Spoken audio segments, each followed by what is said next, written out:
مدینہ کی تاریخ میں ایک نہایت ہی عجیب و غریب اور منفرد واقعہ پیش آیا۔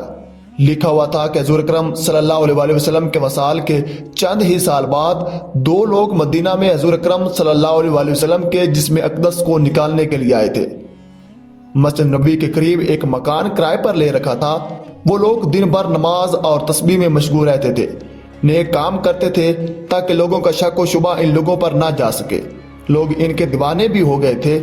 وہ کم بخت اور بدبخت لوگ رات کو اپنے گھر پر مسجد نبوی تک زمین کے اندر سرنگ کھودتے تھے اور رات کو سرنگ کی مٹی مدینہ سے باہر پھینک آتے تھے اور اس جگہ کو برابر کر دیتے تھے۔ خواتین و حضرات، کئی دنوں تک وہ لوگ سرنگ کو کھودنے میں مصروف رہے۔ جب ان لوگوں نے کام شروع کیا تو اللہ تعالیٰ نے اس زمانہ کے سلطان نور الدین زنگی کو بذریعہ خواب متنبع کر دیا۔ اس سلطان کو خواب میں حضرت محمد صلی اللہ علیہ وسلم کی زیارت نصیب ہوئی۔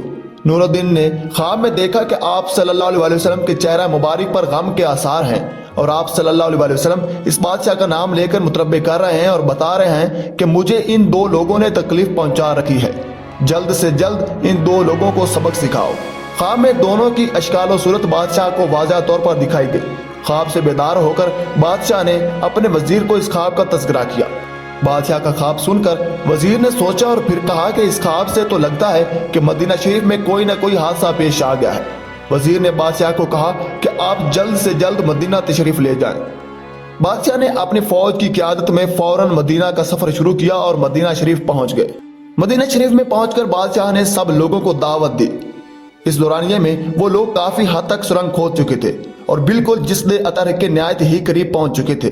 ایک دن کی بھی بادشاہ کو اگر تاخیر ہو جاتی تو وہ لوگ اپنا کام مکمل کر چکے ہوتے۔ چنانچہ بادشاہ نے مدینہ شریف میں پہنچ کر تمام لوگوں کو جمع کروایا اور مدینہ سے باہر لے جا کر ان سب لوگوں کو دعوت دی اور ان سب لوگوں کو مدینہ کے خاص دروازہ سے نکلنے کا کہا اور خود دروازہ کے سامنے کھڑا ہو کر آنے والے سبھی لوگوں کو غور سے دیکھتا رہا۔ حالانکہ مدینہ کے سب لوگ شہر سے باہر نکل گئے، لیکن جن دو لوگوں کو بادشاہ نے خواب میں دیکھا تھا وہ لوگ ان دو دروازوں سے گزرنے والے لوگوں میں شامل نہیں تھے۔ بادشاہ کو سخت حیرت ہوئی اور لوگوں سے پوچھا کہ کیا سب لوگ باہر آ چکے ہیں؟ ان لوگوں نے کہا کہ اب کوئی بھی اندر موجود نہیں۔ اس پر بادشاہ نے کہا کہ ایسا کبھی بھی نہیں ہو سکتا، ضرور کوئی نہ کوئی اندر موجود ہے۔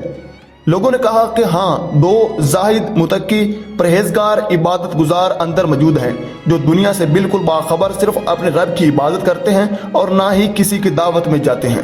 بادشاہ نے کہا کہ مجھے تو ان دو زاہد متقی لوگوں سے ہی کام ہے۔ آخرکار وہ پکڑے گئے۔ جب ان دو لوگوں کو پکڑ کر لایا گیا تو یہ دو صورتیں تھیں جو خواب میں بادشاہ کو دکھائی گئی۔ بادشاہ نے ان دونوں بندوں کو فوراً پہچان لیا اور انہیں قید کر لیا۔ اس کے بعد پوچھا گیا کہ تم لوگوں نے حضور اکرم صلی اللہ علیہ وسلم کو کیا ایذا پہنچایا ہے؟